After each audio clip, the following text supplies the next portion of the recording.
ahead and get started. Thank you all for attending the webinar today. We have over 400 registered for today, and we'll be publishing most, if not all, of this content soon. So thank you all for supporting us, and especially for this being a record-setting webinar for us. We have a desire to provide valuable content to the community as well as our clients, and so thank you all for helping us make this happen. Especially around a topic like CMMC that is equally, if not more, impactful as DFARS 7012 was to our industry. So this is a very important topic. We try to be experts on this particular topic, especially around the Microsoft stack, and we have invested a little bit of time, and you'll see later on when we talk about our schedule for the remainder of the year as far as conferences and things of that nature that we're doing. We're going to be taking a lot of January off to dissect a lot of what the 1.0 release is going to look like, because we want to best prepare businesses, whether through informational sessions like these and also through some of our solutions and offerings, of course. But nevertheless, if you saw our .4 webinar, you will recognize the format. We will follow a similar path through the domains, explaining the changes across each. If you haven't, I'd suggest skimming through that video as well for some overview material after today's sessions. So without further ado, I'm going to let you know a little bit about our speaker today. Scott Edwards is the president and managing partner of Summit 7 Systems. He served at NASA as a chief engineer for the NASA Data Center, and Scott is a graduate of West Point and has a master's of information security from James Madison.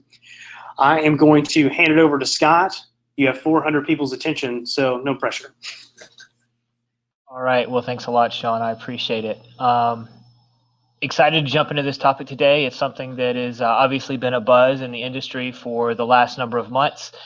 And so as I got access to the .6, I think it was late Thursday afternoon, got access to the .6, dug into it over the weekend and then some more yesterday. Put together this content for you after some conversations that we've had internally about the content, and then conversations I've had with others within industry. And so I'm really excited to go through this. I think that if you were on the .4 webinar and you saw what all I presented there, I think you'll be pleasantly surprised with what is in the .6 if you haven't gone through it yet. I think that the comments that were submitted to the .4 made a significant impact to the content that showed up in the .6, and maybe just maybe made it a little bit easier than what we thought it might be when the .4 release came out. So let's dive in. So this is the schedule that we're in right now for CMMC. In September, the .4 was released.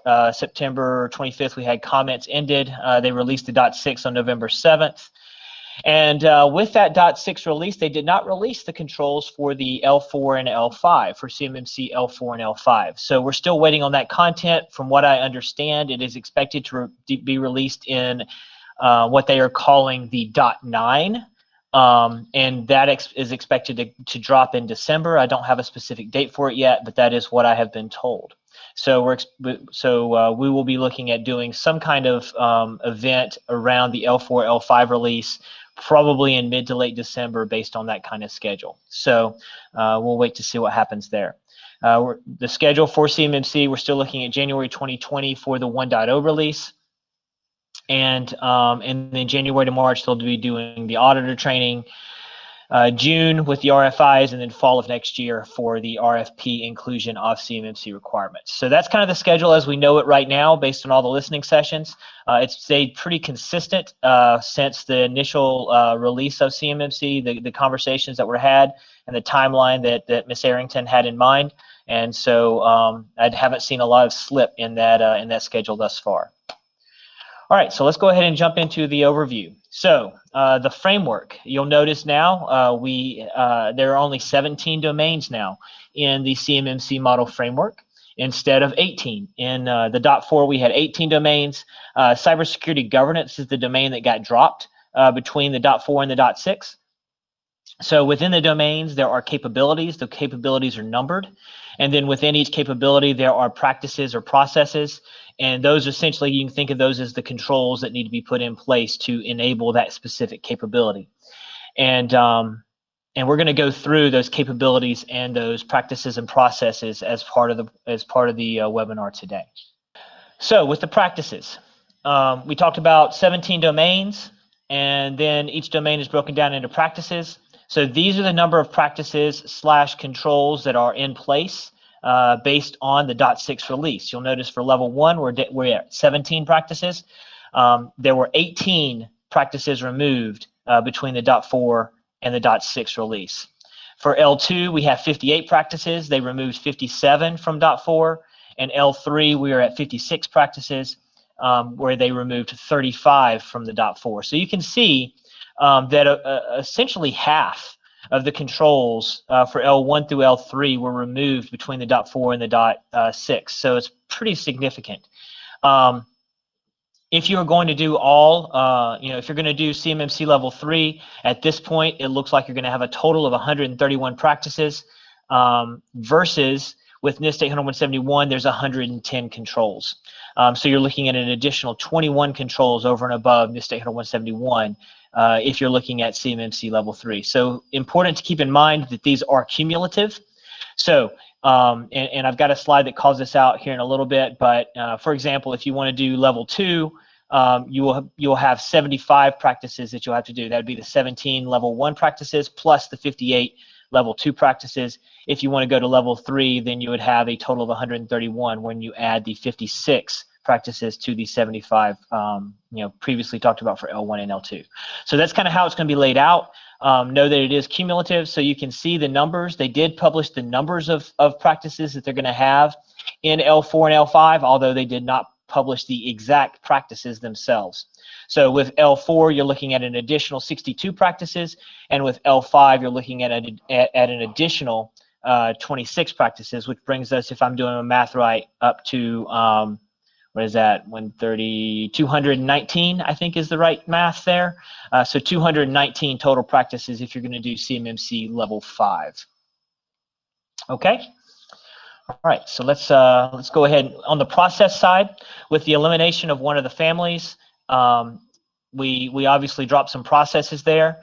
The processes across the board follow the pattern that you see on the right-hand side of the screen. With level 1, there are no processes required. It's basic cyber hygiene, right? With L2, processes start coming into play. For L2, they want you to create a policy for each domain, establish practices for that domain, and then create a plan to enable those practices across your domains, or across all 17 domains.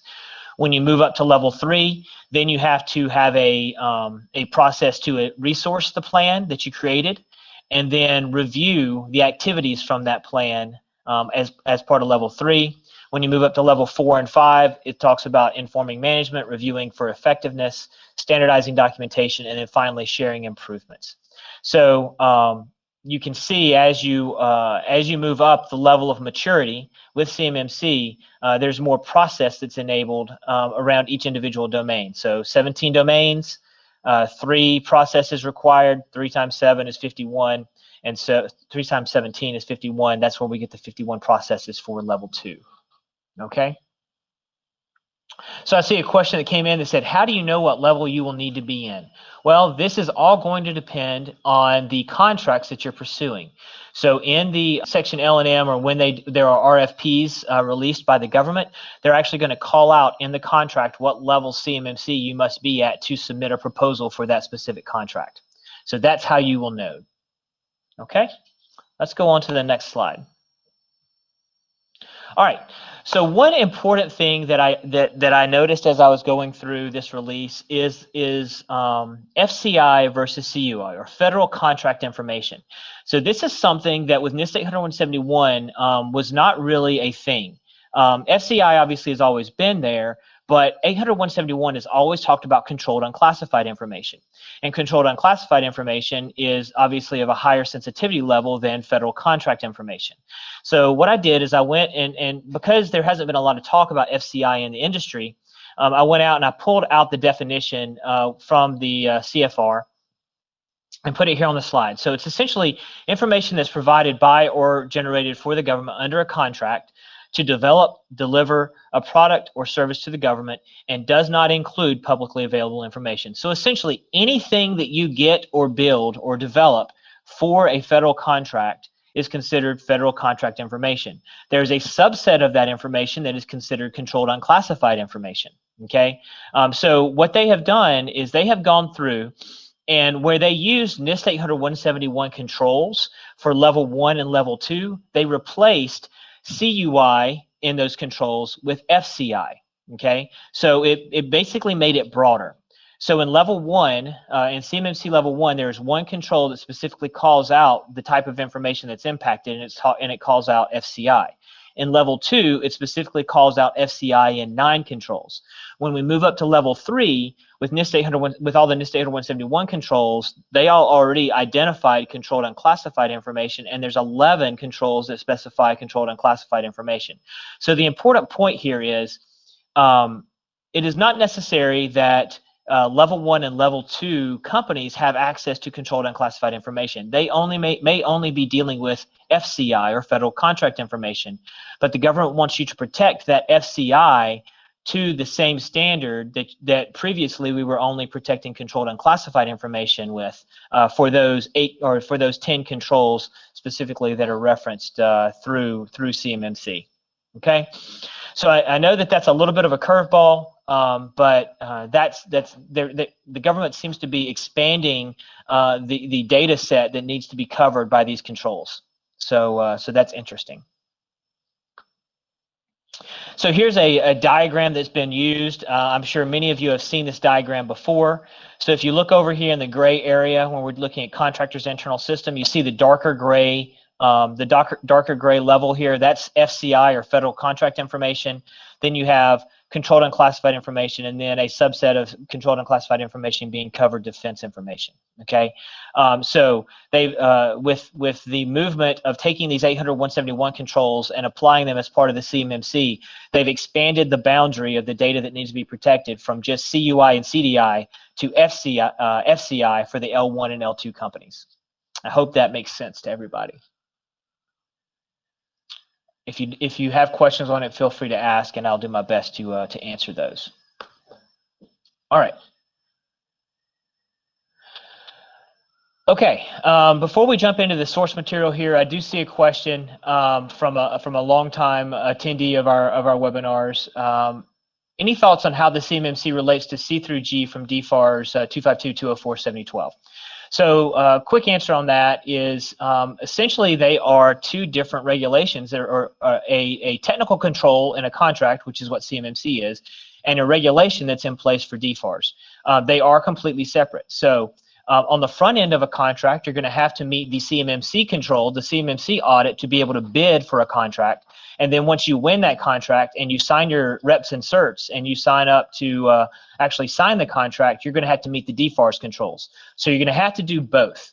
So CMMC is essentially the entryway to the proposal, and DFARS is once you've won, you have to sign up and you have to meet the DFARS C through G paragraphs once you have actually won the contract. So that's kind of how that's going to go.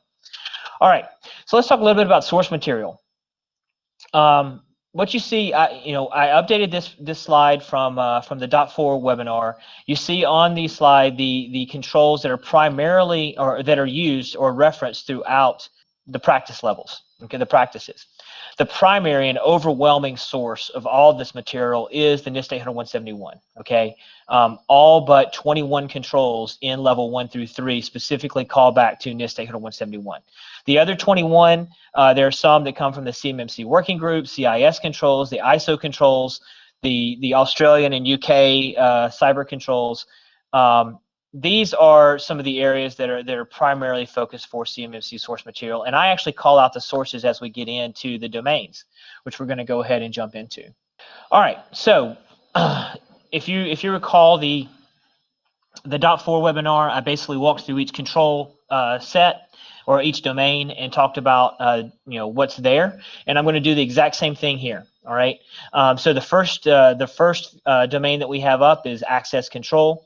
There's 4 capabilities in that family or in that domain. Establish system access requirements, control internal system access, remote system access, and limit data to authorized users and processes. Okay, if you look back at the .4, across almost all of these controls, or across almost all of these domains, about half of these practices and capabilities have been removed. Okay, so it's a significant reduction in the number of practices required to meet each one of these domains for CMMC. All right. If you look on the right-hand side of the slide, I say all controls are current NIST 171. Basically, any domain that you see that in, that basically means if you're meeting your NIST 171 controls today for that domain, then you're going to be meeting the CMMC controls for that domain off the bat. Okay, so there's no additional controls in the access control domain over and above what's currently listed as a requirement for NIST 171. So that's great news. Great news for everybody. All right. On the asset management side, this is one of the 4 new families that was added that was not previously included in NIST 171, but was part of the CMMC. So one of 4. The asset management had a ton of practices and capabilities previously, but they have been dramatically reduced. I want to say on the order of 80 or 90% of the practices were removed from asset management. If you'll recall from the .4, there was essentially you had to have positive asset management of essentially all your IT equipment, right? And you had to have a process and you had to have processes around that, and that was going to be an auditable function. So all your laptops, all your phones, everything that was a computing device had to essentially be tracked. But now, with this update, essentially that is no longer a requirement for CMMC level 1 through 3. Now, could they change that with the level 4 and level 5? Yeah, possibly. With level 4 and level 5, when they come out with those asset management controls, those controls could have moved from level 2 and level 3 up to level 4 or level 5. We just don't know yet because it hasn't been released. So what is still in the asset management domain for the CMMC? And it's only for level 3. There are no asset management requirements up to until you get to level 3. In level 3, you have 2 practices: to identify, categorize, and label all CUI, and then define procedures for the handling of CUI. Okay, these are two requirements that are not in NIST 171. There are some controls that come close to saying this, but they don't come straight out and say it as specifically as these 2 controls do. Categorizing and labeling CUI and defining procedures for handling a CUI, these are new ones, and will be required for CMMC level 3. Okay. Audit and accountability. All right. There's 4 capabilities now, 11 total practices. You'll see that the majority of those practices, because you only see 2 that are listed here on the slide, that means 9 of those practices were our existing NIST 171 controls. So if you have met all your NIST 171 requirements, then you're a long way toward your audit and accountability requirements as of today. All right. There are 2 practices that are not NIST 171. And that is P1044, which is reviewing your audit logs, and P1048, collect audit logs into a central repository. This is one of the bigger impacts. This specific control is one of the bigger impacts for CMMC level 3 that goes over and above NIST 171. And you'll see that the reference here is CMMC. So this is not a requirement that the CMMC team pulled from another standard. This is something that they came up with after talking to industry within their own working group. They decided that these were 2 requirements that they had to put in for us for CMMC level 2 and level 3. So if you're going to get level 2 certified, you're going to have to make sure that you have a process and a mechanism in place to review all of your audit logs. And if you're going to go to level 3, then you have to collect all those audit logs into a central repository and review them. All right. So essentially, this is mandating the use of some type of SIM solution, a security and incident event management solution, audit log, repositories, where all of your logs from all of your endpoints, from all of your your systems, servers, etc., all go into a single location and can be reviewed at that specific location. All right. So that's a pretty big impact for a lot of companies that don't currently have a SIM solution. Awareness and training. No changes really here. There was a bunch of controls pulled out or practices pulled out. Right now, there's only 3 total practices as part of awareness and training, and all of them are currently part of NIST 171. So there was some relief with the awareness and training requirements. So that's good news. All right. Configuration management. Again, there was a lot of content here in the .4 around configuration management. Establishing the configuration baselines, performing configuration change management. All of the controls that are here are currently NIST 800-171 controls, so you don't have a lot of config management changes here. So they did remove a lot, about half of the controls. I think there were 18 or 20 in CM. In the .4, they pared it back to only what is already included in NIST 800-171. So good news there. Cybersecurity governance. So this is the domain that was actually completely pulled. So CMMC decided that cybersecurity governance was a step too far. They did not want to step into this area at this point in time. And so they have removed cybersecurity governance as a domain altogether at this point from the CMMC plans, from the CMMC levels. Identification and authentication. Again, they cut a lot out of this domain. There's one capability with 11 total practices, and you see how the practices are split across a level, 2 of them for level 1, 5 for level 2, 4 for level 3, and all of these controls are current NIST 800-171 controls. Okay, so if you are NIST 800-171, then you're going to meet this domain right off the bat. So that's great. Incident response, okay? So incident response, yes, it was cut. There were a fair number of things cut from it. There's 7 total practices. There's no incident response requirements as part of a level 1 certification. You get IR requirements when you move into level 2 and level 3. So on level 2, you see the P0193, 94, 96, and 97.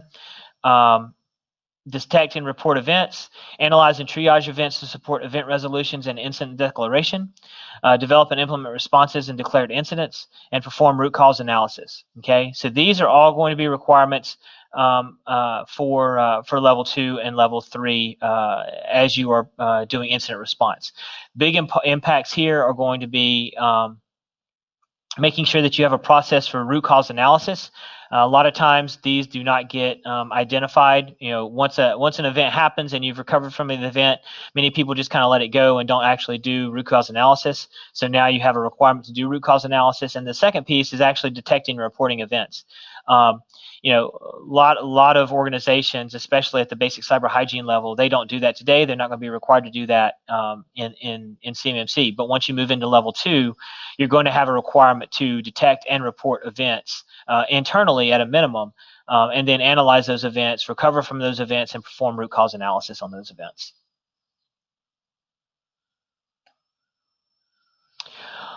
On the maintenance domain, they cut it down to a single capability with 6 total practices, and all of those practices are current NIST 800-171 controls. Level 2 has 4, level 3 has 2 of the controls. So you can see that with 800-171, you're in pretty good shape on maintenance. Media protection is pretty much the same way. You only get 1 media protection control in level 1, and they are all current NIST 800-171 controls.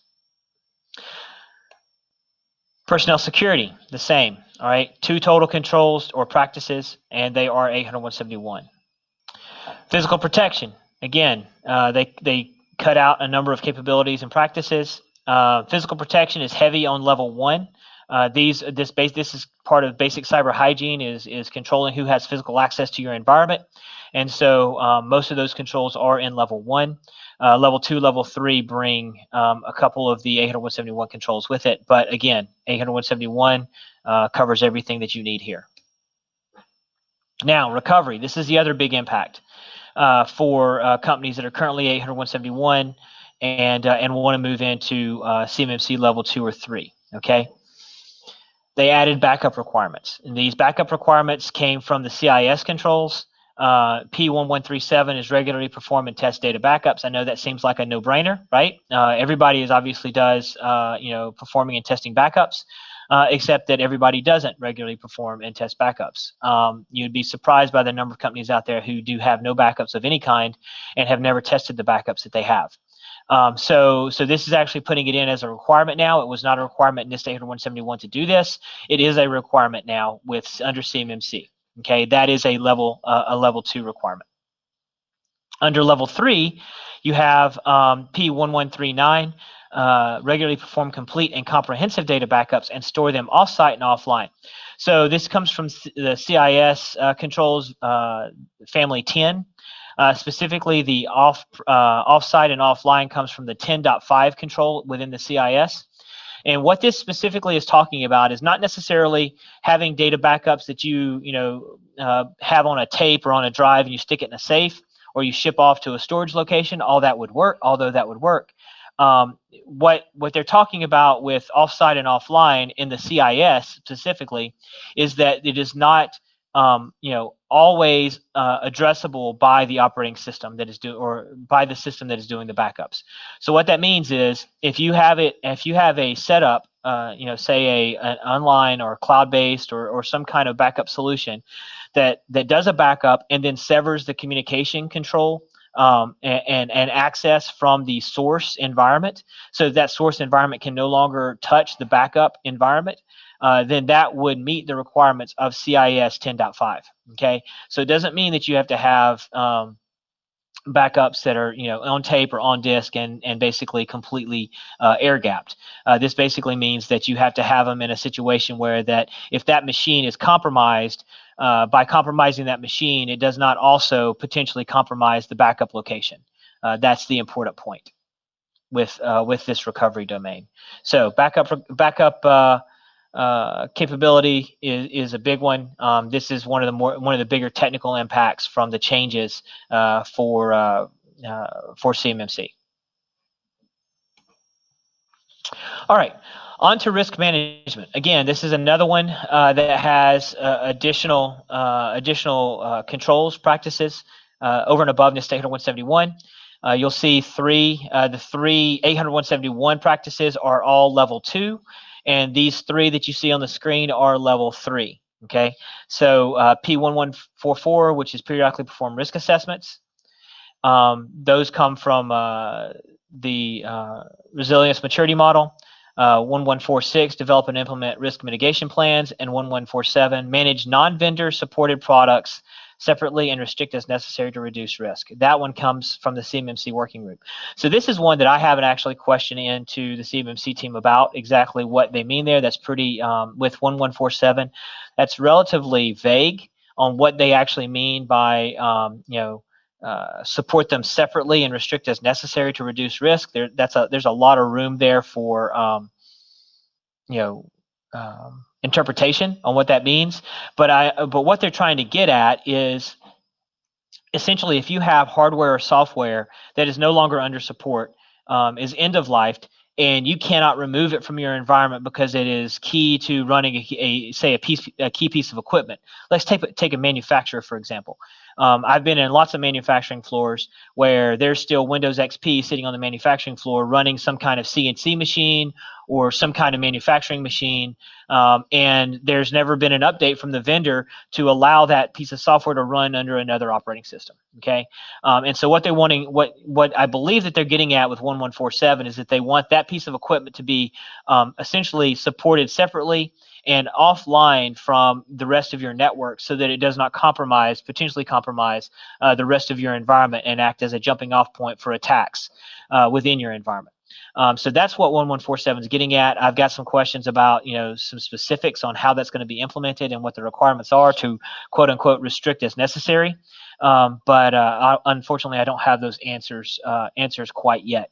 But the risk assessment and risk mitigation plans, those are 2 adds from 800-171. Nothing in 800-171 requires that level of risk assessment or risk mitigation plan. And then obviously with the non-vendor supported products, that is a new one that the CMMC team decided was important to include here. Security assessments. These are again 4 of the 5 practices were 800-171. And then this level 3 requirement, employ code reviews of enterprise software developed for internal use to identify areas of concern that require additional improvements. This one was brought in specifically by the CMMC working group to ensure that code reviews were happening on software that your company develops for your environment, to ensure that that code is not introducing security holes into your environment. All right. So if you are developing code, or you have code that you've developed for your usage, then you have to have a process for these code reviews to identify potential areas of concern and improvements. Situational awareness. This is one that was that got basically destroyed by the .4 to .6 move. You can see there's only one practice left in the whole situational awareness domain. That is receiving and responding to cyber threat intelligence from information sharing forums and communicating that information to stakeholders, essentially making sure that the leadership in your company is aware of this cyber threat intelligence. That comes from the CMMC working group, and that is the only one that survived the cut after .4. It was a very significantly sized domain in .4, but was cut down to a single practice in .6. Systems and communications protection. 2 capabilities total, 19 total practices. So this is one of the larger domains. You'll see that the majority of these practices are actually NIST 800-171 controls, because you only see 3 specific ones there, 1 for level 2 and 2 for level 3, that came from sources other than NIST 800-171. On level 2 is using encrypted sessions for the management of network devices. So essentially making sure that if you go back to the CIS control, the 11.5 control not only talks about encrypted sessions, but it also talks about MFA. So they only pulled the encrypted sessions into this, so I assume that's what they meant.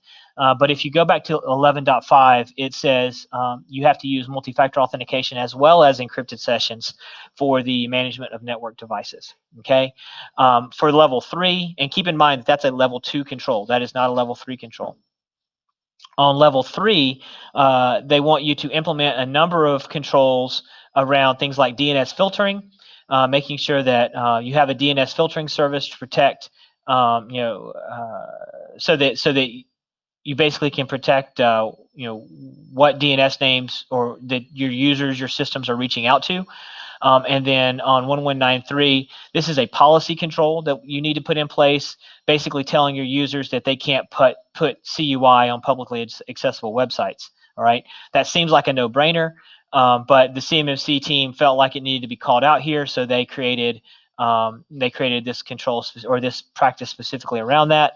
I think that you would think that everybody would realize that if it's controlled and classified information, it should not be put on Facebook or LinkedIn, right? But maybe they felt that it needed to be called out specifically.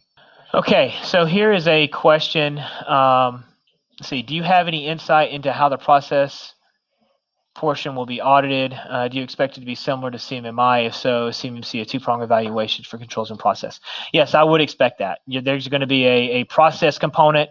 They're going to review your SSP. They're going to review all of your process documentation, and then they're going to review your technical implementation of the controls. That's how I would expect it to go. Obviously, they haven't, there hasn't been any auditing training happen yet. I expect that we're going to have somebody from our team go through the auditing training so that we can specifically be able to answer those questions from firsthand knowledge, in January, February, when that's released. But as of now, I would expect that it would be that kind of evaluation, but I can't say that for sure because I simply don't know at this point. Okay. Let's move on to the next domain here, system and informational integrity. Okay, 4 total capabilities, 10 practices. Of those 10 practices, 7 of them are already NIST 800-171 controls. And so here's your 3 level 3 controls. So all the level 1 and level 2 controls come specifically from NIST 800-171. The 3 level 3 controls are in addition to. 2 of them come from the CMMC working group, and 1 comes from the CIS. Employing spam protection mechanisms and employing DNS or asymmetric cryptography for email protections, and then finally utilizing email sandboxing. Okay, most companies are already doing some level of this, so this should not be a far reach for most of you. much of this was actually intimated in NIST 871, and so we've actually, for most of our customers that we've done work with, they already have these controls in place, right? Because it was suggested that this is what needed to happen in 80171, but like 80171 does, it doesn't specifically come out and say you have to do A, B, or C. In most cases, it's not prescriptive in nature. And these are more prescriptive requirements, especially when you get to something like 1220, utilize email sandboxing to detect and block potentially malicious email attachments. That's a pretty prescriptive requirement that you have to meet. It was not as clear as that in NIST 871, so they've just added some clarity here for CMMC level 3. All right, so that gets us through all the domains. So here's the takeaways. So 3 big ones. Multiple domains were very, very heavily reduced. When they came out with the CMMC.4, they had added 4 domains: asset management, cybersecurity governance, risk management, and situational awareness. All 4 of these domains were completely cut, or almost completely cut, okay? Asset management, almost gone. There's like 1 control in there now. Cybersecurity governance, totally gone. Risk management was cut in half, and situational awareness was essentially eliminated. There's only 1 control there as well. My guess is that there was a ton of pushback from industry in the comments about these 4 new areas, because honestly, those 4 new areas were going to be the most difficult they were going to be the most impactful to companies trying to move from a NIST 80171 state to a CMMC level 3 state. And so I'm sure there was a ton of pushback. And so the CMMC group decided they were going to pull back on those controls, on those practices, simply to make it easier to move CMMC in place. Okay. So after going through all of the domains that we just reviewed, what is it going to take to get CMMC certified? All right. For level 1, you're going to have 17 NIST 80171 controls. All right. These essentially are equivalent to the FAR 15. If you're familiar with the FAR 15, those FAR 15 controls map to these 17 NIST 80171 controls almost very directly, and so that is going to be your level 1. Some of the wording was changed from CUI to FCI in those controls, so just be aware of that. So it's not just talking about the controlled unclassified information; it's also talking about FCI now, which is a broader definition. Level 2, again, 75 NIST 80171 controls there. All of the 80171 controls that identified CUI previously, they have changed them to identify FCI. And then there's 7 additional controls, which we went through as we went through the domains there. So you're looking at a total of 82 controls to get to CMMC level 2. All right. And then level 3, you're looking at the 110 NIST 80171 controls. So you have to do everything that NIST 80171 says. Then you have the 21 additional controls, and we just went through all 21 of those controls as we stepped through the domains. Okay, so a total of 131 controls if you want to get to CMMC level 3.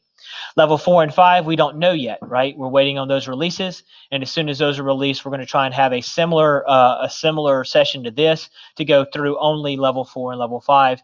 And who knows? We may get some additional updates to level 1 through 3 at that .9 release as well. I don't know yet. We'll see. So where the rubber meets the road, what are the biggest technical challenges going to be with moving from NIST 80171 compliance to CMMC level 3 compliance? These are the 4 areas that I see are going to be the biggest technical challenges. Okay. First, the SIM solution. You're going to have to put in a SIM solution. If you don't have a SIM solution today, you're going to have to get one put in place. All right. We're talking with a lot of our customers about putting in SIM solutions today. It is going to be a requirement. It is no longer a nice to have to make it easier on yourself to be able to audit and review audit logs. It is now going to be a core requirement to have a SIM solution in place. Number 2, backup solutions. Now backups aren't something that you do to protect your business. Now backups are going to be something that you have to do from a compliance standpoint for CMMC. All right. Level 2, you have to do backups. Level 3, you have to actually have backups that have the quote-unquote offline storage, which basically means it has to be non-addressable by the system, at all times, right? So those backup solutions are going to have to be in place. There's a number of options out there for that. we have a lot of customers that we're talking to today about how we're going to get their backups to the state they need to be in. Managing your non-supported hardware and software. So if you have that Windows XP workstation, you have SQL, older SQL versions, things like that you have to have in place because some specific line of business system requires it. That's okay, but you're going to have a specific risk mitigation plan for that. You're going to need to get it off of your network, most likely, and how we manage that is still a little bit up in the air. I'm waiting on some clarification. One of the nice things that they did, and I'm going to talk a little bit about the .6 layout right here for a second. At the bottom of the .6 release, they actually did a walkthrough, an 800.171a style walkthrough of the level 1 controls. And they said when they released the .1 or the 1.0, they're going to have that same kind of walkthrough for all of the levels, for levels 1 through 5. So that'll be very helpful in answering some of these questions about how you're supposed to do this, and it'll probably give us some additional guidance on what should be required for managing the non-supporting hardware and software. So just keep that in the front of your head or front of your mind if that is something that you're dealing with today. And then finally, identifying and categorizing and labeling all your CUI. That is going to be a requirement at the level 3. You're going to have to make sure that you are actually labeling this. Now, there's supposed to be new labeling guidance dropped by NARA in late December, early January. So we're expecting to have new labeling guidance in addition to CMMC when it comes early January, and how all this content is supposed to be labeled. NARA and the government has realized that the guidance that they gave out previously was very difficult to implement. And from what I understand, they're trying to make it easier to implement, but still meet all the basic requirements. So that's coming down the road as well with the marking requirements. All right. So those are my takeaways from it. Overall, from the .4 to .6, implementing the controls for level 3 got a lot easier. So hopefully you walk away feeling pretty good about what all is in the .6, and so so we'll go from there. So some upcoming events that we've got. We're doing a webinar early December to talk about the difference between an MSP and an MSSP and why you should be interested in that. Managed services provider versus managed security services provider. So that's what we're looking at there. We're planning a webinar specifically on CMMC level 3.